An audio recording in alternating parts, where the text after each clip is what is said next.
Hi, I'm Caitlin Skaggs, Associate Vice President for University Relations here at Radford University. And today I'm joined by Dr. Amy Rubens. Dr. Rubens, thank you so much for joining me today. Thanks for having me here. So let's start off by your title and your role here on campus. I am the Interim Associate Dean of the College of Graduate Studies and Research, although our nickname for that college is the Grad College. I'm also an Associate Professor of English. And in my interim role as Associate Dean of the Graduate College, I assist Dr. Ben Caldwell, the Dean, in leading the college. One of the primary things I do is support graduate students, and so I'm here today to talk about life as a grad student at Radford. Well, that's wonderful. So let's dive right into that. What is it like to be a graduate student? Well, I think being a graduate student is a really exciting time and opportunity. It's a chance for a student to develop a broader understanding of their field or their discipline, but at the same time delve into a specialization or a specific interest where they can become experts in a particular area of their field of expertise. So what can they expect in the classroom as a graduate student? Well, number one, they can expect smaller class sizes, which is really great because you have a chance to have close interaction with faculty as well as peers in your program. We call that a cohort. And so classes are often driven by discussion and inquiry. Your professor in grad college is more of a sort of a co-pilot in your learning experience. So you'll have a lot of personal interaction with faculty. Classes are also really exciting because they give you a chance to kind of become more independent in the classroom. So as an undergrad, you have maybe been used to the professor sort of taking the lead and determining what you might study and when you might study it. But many professors here at Radford like to give their students a chance to have some input on what is actually studied and when. So you might lead class discussion with a small group of your peers. You might determine readings for a particular day, and then you'll become the expert on the readings for that day. So it sounds like there's more of a leading role in pursuing education, pursuing studies, close connections with faculty.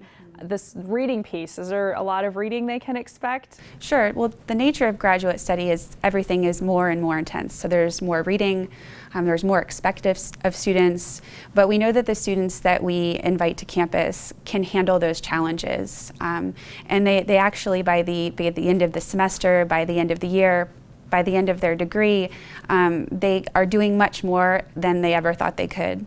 So it's a challenge, but it's one that we know that students can meet eventually and exceed their expectations. That's really wonderful. I love hearing that piece, that what might start as intimidating or challenging is soon going to grow to be something they're comfortable with and excelling in. So I think that's great for them to know as they begin their first semester here with us. What type of expectations do we have for our graduate students? There's a lot expected of graduate students, the type of work, the quality of work, the amount of work, but what you're going to get out of it will be amazing. You'll be getting a greater sense of what your discipline is about, and you'll also get a better sense of a specific interest or area of specialty within that, and you'll become an expert. Graduate school, with the amount of work that is often assigned to students, students have to learn to manage their time appropriately. That's true of any student, even of an undergraduate, but I think time management will be especially important for anyone going into a graduate program for the first time. Class often is a little bit different too. Classes are typically smaller, and that's great because you are able to have more interaction with the faculty person teaching the course. There's more time for discussion, so everyone gets a chance to share their thoughts and opinions, but also form new ones by participating in a discussion with individuals who may be very different from you. Students who may be slightly older or younger, who have different life experiences. So that's one of the positives. Other things that are expected of grad students is they take more initiative in their own learning. So coming up with questions, noticing connections between topics of study. And faculty members sort of guide that initiative or nurture that initiative by creating spaces in the curriculum for grad students to take the lead, to determine the curriculum or the direction of conversations and what actually is on the agenda for the day. You've told me a little bit about how our students interact with their faculty. Tell me more about what they can expect. Students can expect mentors in Radford graduate faculty. Faculty here are really here to be partners in learning with students. This isn't a sort of where you only have contact with faculty while you see them in class. In graduate school, you will often sort of seek feedback and assistance from faculty outside of the classroom. Many students who are in graduate school are here because they excelled as undergrads, and so they may not be used to, or they may not be used to seeking assistance from faculty during office hours because they typically did well as an undergraduate. And they might equate going to office hours with not understanding something or needing help because something isn't clear. And certainly that happens as a graduate student. In those cases, students should utilize office hours to seek feedback from faculty. But one thing that graduate students want to do is to seek assistance from faculty even when they think they're doing well. For example, let's say a student has a paper to submit mid-semester and they feel like they have a pretty good handle on what they're supposed to do on the paper. It still may be a good idea to ask for feedback from the faculty person who has assigned it. So faculty are here to provide support during class time, but also, especially as graduate faculty, support outside of the classroom as well. And I think that you've made a really good point that seeking that feedback proactively is not a sign of weakness or a sign of struggle, but yet it's a sign of being proactive in your own education. So I think that's a really good bit of advice for our students. Right. Learning opportunities are not just confined to class time, especially during one's graduate studies.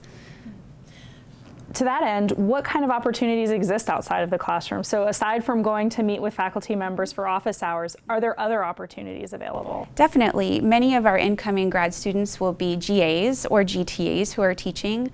Those are opportunities to interact with faculty and other professionals across campus and to develop some experience in addition to academic studies. It's a chance maybe to put some academic studies or skills into practice, so opportunities to apply learning in that way.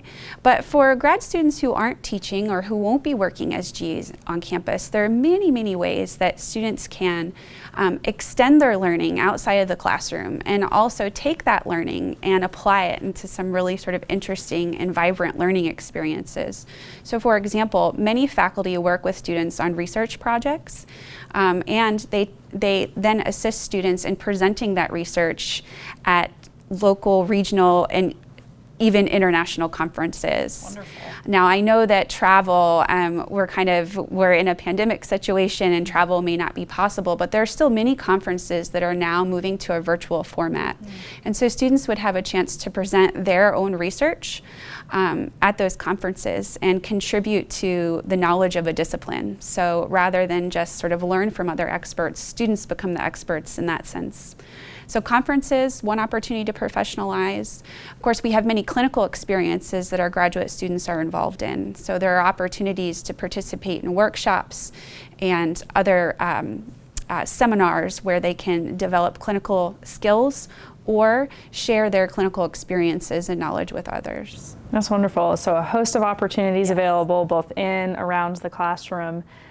I could see where some folks might be intimidated right now. They're hearing all of this and they're thinking, wow, you've admitted me into this program, but do I have what it takes? What would you say for those people who are fighting a little bit of those nervous feelings? I would say that it's completely normal. We use a term called imposter syndrome, and it's not just a term that's used to talk about graduate students. This applies to many fields, but many graduate students have those feelings of inadequacy or maybe a little bit of insecurity about whether or not they belong here in graduate school. I would say that if you're feeling those things, or later in the semester if those feelings crop up, it's completely normal, but it also is not necessarily indicative of sort of reality. You've been admitted to the program for a reason. You've passed some very rigorous tests to be here. You deserve to be here. So if you're feeling inadequate or comparing yourself to peers in your cohort, I would suggest that you kind of reconnect with yourself and remind yourself of why you wanted to be here, and to remind yourself that you do deserve to be here. And then also it may be comforting to know that that's sort of a common feeling. And even if people aren't admitting to it, they likely feel that way, or have at least at one point in their graduate studies career. Great advice. How can these students proactively have conversations with their families and loved ones as they prepare to enter graduate school? Sometimes others that you share your life with, whether that be a spouse, a partner, perhaps other family members, you may be caring for a child, it's important to share with people close to you the nature of graduate work. Not everyone is aware of what graduate school is and what it asks of students. So I would suggest explaining expectations to your loved ones in your life, but also setting clear boundaries. Graduate school is unique in that there's probably always something that you could be doing. You could always be reading more. You could always be working on that experiment more. You could always be doing something. But there comes a time where you have to decide at the end of the day that you're going to stop work. And I do believe that you should treat graduate studies as if it were a job. It's work. It's exciting work. But it's work that you might have to say, at this point, I'm going to stop on this project just temporarily. And focus on something else. So in addition to talking to your family members about expectations of what it takes to be in grad school, I would also say it's important to set very firm boundaries with your work life, your studies, and other things going on, whether it's another job that you have or your personal obligations. If a student finds themselves feeling like they need additional resources, what options do they have here on campus? Number one, especially academically, I would suggest that a student go to the faculty member in which they're taking a class from. Office hours, always use office hours. If it was a good idea as an undergrad, it's as equally as a good idea to utilize those office hours as a grad student.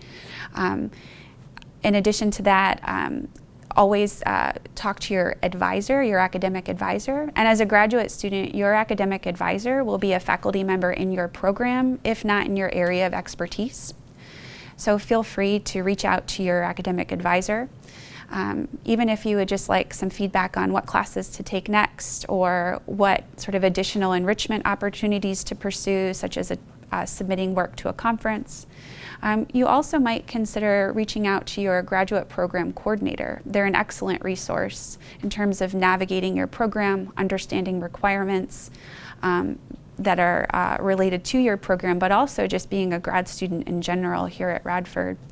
If students are finding that they need additional support, and maybe in areas that connect to academics but aren't just limited to academics, I think it's a good idea to reach out to our counseling service here. And there are also a host of other options for students to utilize, whether they're on campus or off, for connecting with their peers, relaxing, and just having a good time, and really trying to maintain that appropriate work-life balance. Often I hear people talk about the Radford family. What does that mean to you? It means a group that's supportive. One of the great things about being a student at Radford is you have so much support in terms of what you want to do. So graduate school is really sort of about finding yourself in a way that's a little bit different than the searching that you may have done as an undergrad. As a grad student, you have a sense of what you want to do, but there are still some questions to resolve: how you might specialize, how you might apply that specialized knowledge in a particular career path. And so you have support as you navigate those questions and find answers.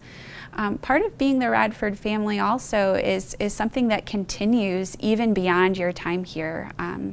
And that's something that's really special. With your graduate cohort, you're going to make some lifelong friends.